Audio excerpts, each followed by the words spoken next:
Namaste, Rashmi. Hello, namaste, Sumedha. And so here is Rashmi Bansal. You don't need much of an introduction, but let me still introduce you to everyone over here. So she is a writer, entrepreneur, and a speaker and author whose 10 best-selling books on entrepreneurship have sold over 1.2 million copies. So she is an institution in herself, and she is an example of a very successful woman. Her first book was that very famous Stay Hungry, Stay Foolish, which I think all of us know. And that set the tone for all the rest of her books. I am glad to say that she's also a very good friend, apart from being this very successful woman. And she agreed to come and chat with us, although she's in the Netherlands with her daughter. So thank you, Rashmi. Thank you for joining us today. Thank you, Sumedha. It's my pleasure. I had a chance to hear some of the other talks, and it's a very unique topic.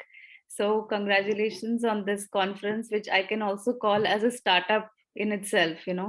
It's the first edition. So that's how, in any field, whether it's business or art or academia, you have to take initiatives to, enter new areas. Okay.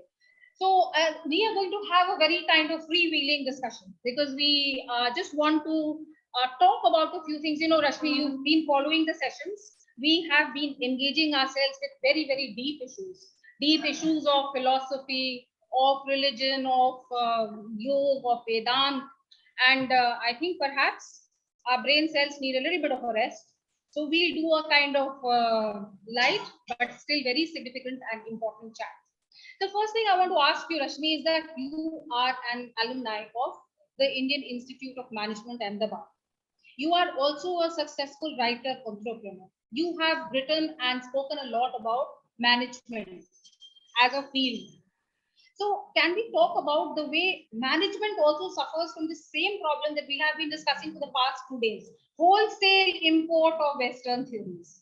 So in every area that we have talked of, whether it be understanding dance or whether it be architecture or understanding tantra, I think the same problem applies to management. What would you say? Yes, I would agree with you, Sumedha. I mean, honestly, this thought never crossed my mind when I first went to study at IIM. I was very young. I was just 20 years old. And, we got admission into what was considered the pinnacle of management education. And everything you're taught there, you feel that probably this is what's needed, to succeed in the world of business. But over the years, I have wondered that why was there so much emphasis on certain things? For example, actually, even before we talk about how much is Western, I want to talk about how much is so masculine about management education. First of all, when we entered the institution, there were very few girls. I mean, we were 30 girls out of a batch of 180, and my batch was a big revolution because the previous batch had only 15. So something was tweaked to, we were told that, you have been given special preference or so on. Even among the professors, we had more than 100 professors, of which there were only 2 women or 3 women teaching. And yeah, and also the subjects that were taught, the emphasis was really more on what I would call the hard and masculine subjects, meaning quantitative subjects. Everything that could be, pinpointed, like you have a formula, you learn, you get a specific answer. So accounting, finance, operations management, those were considered the core subjects of management. And there were of some soft subjects like organizational behavior, human resources. They were not given much importance by either the students or the teachers. Now, 25 years later, when we go for the reunion and the students ask us what was the most useful thing that you studied in this institute, everyone says it. Actually, we didn't realize it, but organizational behavior, the soft subjects, the soft skills were what really mattered. So when we went out and became leaders and managers, we needed those skills. This other stuff we could always get a machine to do, or another human being was more qualified to do. And but many of those soft skills perhaps would be what women are very good at. Yeah. So I mean, yeah. So those were downplayed. The people who were the toppers, the so-called scholars, industry scholars, they were called, the ones who were in the top 20 ranks. they were so competitive and fighting for every mark to be in that list. And actually, in the long run, it's not competition alone which makes you successful. You have to get cooperation from people. You have to have empathy. You have to have rapport. You have to understand what makes each individual tick. You have to have flexibility in your thinking. So of course many people did learn this along the way themselves. And I think second thing I would like to say is that we whatever we were taught was basically designed by Harvard Business School. So we actually borrowed the entire methodology, content, everything from there.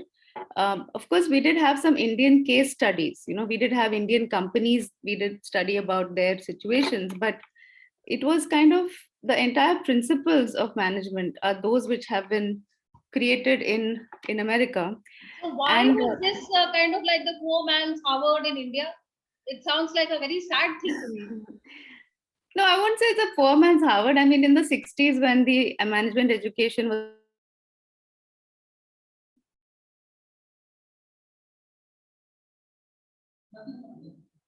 Hmm? Is that her end? Okay, we'll just have to wait. We'll have to wait. So, I was the one who wanted this session because I want people to also associate women with all the things that are happening today. A lot of the like things that we whether are this talking about. whether Okay, there you are. Frozen again. Rashmi, you're frozen again. India is working, America is not working. No, Netherlands. She's in the Netherlands. She's not in America. She's in the Netherlands.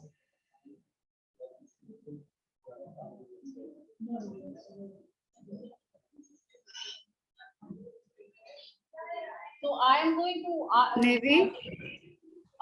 Yes, please go Okay, ahead. yeah. Okay, sorry. Yeah, okay. So I'm just saying that I wouldn't call it the poor man's Harvard. I would say that we did need at that time, a professional cadre of managers and leaders so that, business could be done in a more modern way. But I just feel that we were never exposed to how business was done in India in the past. I mean, we did have a rich tradition of merchants and traders from centuries, and we never ever got exposed to that. And because In some fact, of let me just interrupt you, Rashmi. Yesterday we had a session on Marwari businessmen and how the women folk played a role in the entire success of the Marwari businessmen and how they kept the traditions and the culture of the Marwaris alive wherever they went.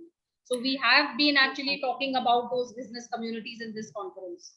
no, that's wonderful because we were never exposed to that. So I think, of course, certain I'm not against using management principles developed elsewhere, but we have to also acknowledge that we had a long tradition of trading, of doing business in our own way, and some of those traditions continue. So when you join, if suppose most of the people who graduate from IIMs would join multinationals, but if they join Indian business houses, then it's a very big culture shock to them because they didn't ever learn how those businesses are run. So I think probably management education needs to evolve and become uh, more inclusive, more diverse. I think we had only one course on leadership where we used great works of literature to understand leadership principles rather than having a textbook. And there we did read a book called Yuganta by Iravati Karve, which was very, I mean, I still remember some of the things I read in that book. So I think it's very powerful to be exposed to Although again, different I will point out that Iravati Karve is a communist writer, Marxist-Leninist angle. So again, whatever Indian stuff you did have, you had it from the leftist Marxist point of view. That's also what. Okay, well, okay, I didn't know that. So we had a number of books. We had Art of War by Sun Tzu. We had Things Fall Apart by Chinua Achebe. So we were given like 10 books and we didn't read all of You them. had Art of War, but you didn't have Arthashastra by Kautilya. Yeah, I think different batches had different books. So in my year, we didn't have Chanakya Niti. I think another batch had it. So the teacher would keep changing the books. But I'm just saying that these kind of soft subjects, which were not given importance, they were just supposedly time pass ki usme jaake kuch zyada karna nahi, marks easily mil jayenge, but they had a much more lasting impact on the mind and on me, I mean on each individual. Many people remember these courses and we've forgotten everything we learned in those very at that time important courses. So yeah. Okay, so now we'll move on to the area of working women, business women, business women with children. So we'll move on to that area. Now I want to talk about a few things which are top of the mind in countries which are outside India. I live in Switzerland, and over there we have long marches by women for pay parity. So we have long marches by women for pay parity, for breaking the glass ceiling, and for respect for women in business. So what is the situation like for women in business and in the workplace in India, according to you? Yeah, I actually feel that Indian women have a much better chance of success than in other countries. And we've seen also many such examples. First of all, at the entry level, there is no pay disparity. I mean, you cannot come to IIM Ahmedabad or any other such institute and offer girls less than boys. That is not acceptable. But I believe it happens in other countries. I have met other MBA graduates who said it happens. So I found that pretty shocking. The second thing is that um, I'm not saying women have it easy, but if you are um, ambitious and determined and you have luck on your side a little bit, of course, you have to work hard. We have numerous examples of women who've done extremely well. So I don't know about this glass ceiling in industries like banking in India. We have had so many women at one time. I think 7 out of 10 women CEOs of the top banks were women. So this is not normal or really common in other countries, whether And it's I'll econ. interrupt and chime in with my own experience. Was a bureaucrat, and I'm sure my batchmate here, Avanshi Jimson, he's sitting right here. He will testify to the fact that in the academy there is absolutely nothing about who is a woman and who is a man, and we progress in the bureaucracy according to our seniority. So there's no question of a glass ceiling. So there will be a Yes, woman yes. who will be the head of CBDT if seniority so permits. Yes, definitely in government service, this is 100% true. In corporates, I'm not saying it's so black and white. Definitely, women do have to fight some biases and some, difficulties. But I have seen enough cases where women have done extremely well. So I'm not saying that women don't face issues, but I think there's a certain mindset where if you say that, look, I'm going to be the best and I'm going to achieve my potential, and if you have a support system, of course we do need a support system if we have to bring up children, your parents or in-laws, they do chip in. If you don't have that, then of course it is very difficult. But I've seen a But lot of. let me then ask you this question about support systems. Do you think women support women a lot in their working lives, in the workspace, in business, by taking, maybe the mother-in-law takes care of the children, or you have a maid who takes care of your children, or somebody who cooks for you. So do we actually have an invisible army of women supporting each woman who works? Yeah, I believe so. I mean, I always say that behind every man is they say every man is a woman, and behind every successful woman is a whole army of women. I know Yes. for sure that without my mother's support, I could not have achieved much. I mean, she always was there to look after my daughter when she was young, and without any sense of ehsan ya ki main aapke upar, koi ehsan kar rahi hu. Like, she did it out of love, and she herself was a housewife, but she wanted me to, go forward. So we are living in a kind of a contradictory society where, yes, at one level we do hear of female feticide, but on the other we see women have reached very high positions and achieved a lot of respect also. So I recently interviewed about 30 women from IIT Bombay for a book, and they've all graduated in 70s, 80s and 90s, and all doing very well. And each of them said that, many of them, they were from families where the father was an engineer or mother was a teacher, and they were always encouraged to do as well as their brothers. There was no question ki tum ladki ho to nahi kar sakti ho. In fact, they were expected to do as well or better. So I mean, I know that there are girls who are not from such families, but on the other hand, there are families where girls were given equal opportunities and they have, proved their potential and blossomed.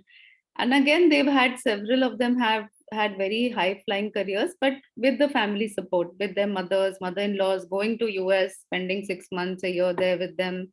So I'm not saying we should take it for granted, but certainly it's a kind of an asset that we Indian women have, which maybe Yes. everyone else doesn't have. Yeah, and And we don't give enough credit to this invisible army of women who are support. This army is supporting all of us, and this kind of support from women is not available in all cultures, and it's not available in all countries. yeah, So I that's remember very once important. Zia Modi had spoken at a conference and she told these young women there that, I'm giving you a piece of advice that please make friends with your mother in law. Don't have petty problems with your mother in law because, you need both your in-laws and your parents to help you to bring up your children. I had 3 children and I am, you know, uh, the career that I've had has only been possible because of that. So, like live in harmony, live with mutual With the other respect. women And in your life, live in harmony with the other yeah, women in yeah, your life. Now, we will go on to discussing your book, Follow Every Rainbow, which is very, very pertinent for the way we are trying to visualize things in this conference.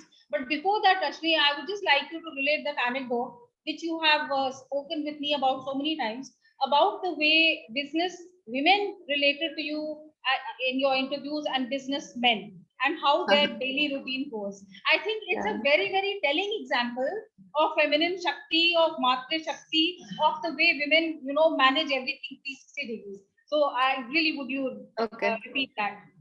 Yeah, so I remember one of the early books I wrote. There was one gentleman who told me quite proudly that, my wife delivered a baby and it was a boy. And मैंने उसको देखा और फिर मैं night train लेके अपने business के काम से निकल पड़ा. And I thought, my God, this is like, this is quite, I mean, Actual. unthinkable, right, for any woman. And it was very maybe normal at that time. I don't know if today's fathers would do this, but it was kind of very normal for him. And when I did this book on women entrepreneurs, I met 30 different women, and invariably we would have a 2-3 hour interview. And during this time, those who had young children, they would definitely get 2 or 3 phone calls in between, sometimes it would just be for something like, can I watch TV, or, what can I eat? Even though there was somebody at home looking after the child, they still wanted to connect with the mother once they came home from school. Yes. And the mother would tell me, I hope you don't mind, but I will be getting one call. In case of fathers till date, I've interviewed more than 200 men. I've never seen any man interrupted during the interview by their child. Maybe some office emergency ho sakta hai, but बच्चे का phone नहीं आएगा. So perhaps it's a bonding children have with the mother, or it's the permission the mothers give ki, okay, fine, whatever it is, you are my first priority, and Yes. that's why they call. Yeah.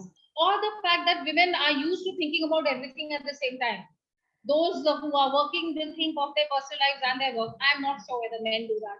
The men Yeah, here but will. I would not say that that's not a good thing also, because once you're in the office, then you have to leave that behind. Perhaps. Otherwise, you can't Yeah. you can't micromanage everything. So yeah. Yes, so I guess the jury is out about that. So, Rashmi, your 2013 book, Follow Every Rainbow, looked at business women entrepreneurs, and you had a very interesting classification over there. So, perhaps we could end this session with your description and classification of the kind of women you saw working in the business sphere, and perhaps some examples of each category. And I think everyone will find that classification very interesting. Please go ahead, Rashmi. Yeah, so in all my books, when I interview 20-25 people, I try to classify them into 3 categories. It just so happened that became a trademark. And when I was doing this book, I was wondering how to create these classifications. So I used the metaphor of the goddesses. The first one is Lakshmi, and so I'll give you an example of who I called as Lakshmi. So I don't know how many of you have heard of a lady called Meena Bindra. Has anyone heard about her? Anyone in the audience knows who is Meena Bindra? No. No, But I not think about all it. of you are familiar with her product. You might be wearing one of her products also right now. She's a founder of Biba. Biba is the largest Oh, of online course we know and Geeta. Yeah, largest brand of ready-made salwar kameez and Indian wear in India. It's around 400 crore brand today. So this business was started, when she was 39 years old. Her children had grown up, and she was just looking to, have something to do. And she had a hobby of designing clothes for herself, and people used to always compliment her. So she thought, एक छोटा business start करती हूँ. And she borrowed 8,000 rupees from her husband, and she started holding small exhibitions in her house. But because she put in such, so much of effort, the quality and the design was so good, she started getting orders. She got orders from Bansal, which is a very big department store in Bombay, and the business grew and grew. And finally her son, who was graduating from college, he said, I want to join your business. She said, what will you do with me? She said, nahi, isi ko badhayenge, bada karenge. So eventually both her sons joined the business, and together they've grown it into a very big brand. So I've seen a lot of examples of, women who start, like, what you can say is more like a hobby business.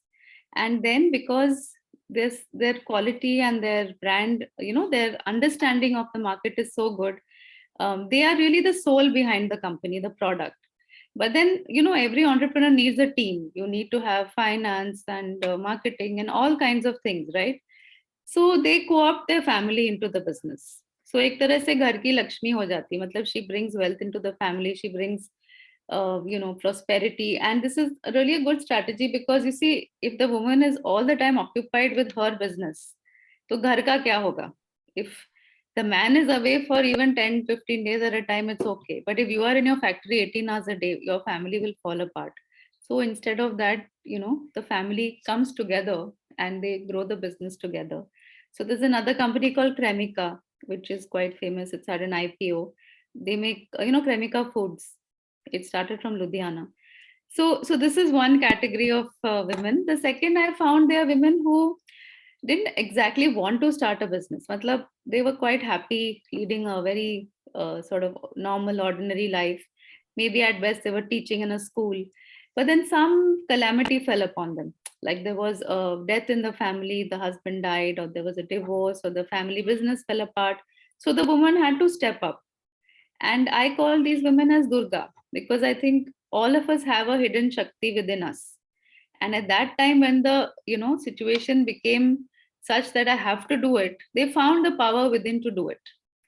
So I guess one famous example of this, which is not in my book, but I think all of you would know, Mrs. Anu Aga of Thermax. I mean, she took over the business because her husband and her son passed away, and then she had to take over the reins of the business, and she has done an excellent job. But she would be an example of a Durga. Maybe she didn't want to be the MD of the company, but when the situation demanded, she stepped up and she, performed that role Had to beautifully. fight. And the third category I called as Saraswatis, because I think that there's a large number of women who are professionally qualified today, engineers, doctors, CAs, and they enter the working world. They can get a job based on their qualifications, but they're not happy with the environment they find, because it's a very dog eat dog world. Matlab, you have to give, now with the internet coming in 24/7 to your job, right? So where is the time for your family, for yourself, for anything else? So they, first of all, they want more flexibility in their life, and they want more meaning. So I find that women are not driven so much by the job designation, the salary alone. I mean, if your husband is doing well, or you're, financially stable, you are not going to go after the slightly bigger paycheck or slightly bigger designation. That job or that profession has to have some meaning for you. To sacrifice 10 to 12, 14 hours of your life every day, you would feel that I'm contributing something to the world. And for these reasons, women, they start their own businesses. So I think today, now after 10 years almost of doing this book, there is a large number of women like the Saraswatis entering business, because this is a startup era, and more and more women are getting attracted to So knowledge, yeah. power, Shakti, fighting, and prosperity. Yeah, but All the only great thing, drivers. yeah, the only thing I would say is that this whole idea of unicorns, there's this idea that we will produce this huge big company by, putting lots of money into it. I just feel it is against the principles of nature, because see, if you plant a seed in the ground and you give it more water and more fertilizer, it's not going to become a, like 5 साल में आपको आम का पेड़ नहीं मिलेगा. मतलब पेड़ उगेगा लेकिन आम का फल 12-15 साल बाद ही आएगा. The same way human baby also takes time to grow and evolve. So I think that what I found is most of the women, they wanted to grow and nurture their companies over a longer period of time. But again, because of today's unicorn culture, of course, many of them are trying to do the same thing as the men. But in general, if you ask any woman, she would like to grow her company in a more sustainable, more holistic way than to just run after the, easy target and easy profit. So that is wonderful. Durga, Lakshmi, and Saraswati. So on that note, I think we end. Thank you so much, Rashmi, for joining us. Thank you. You provided a very different flavor. Yeah. Thank you so much. I wish I could have attended in person and hope to do so next year. Okay. Bye-bye. Namaste. Namaste.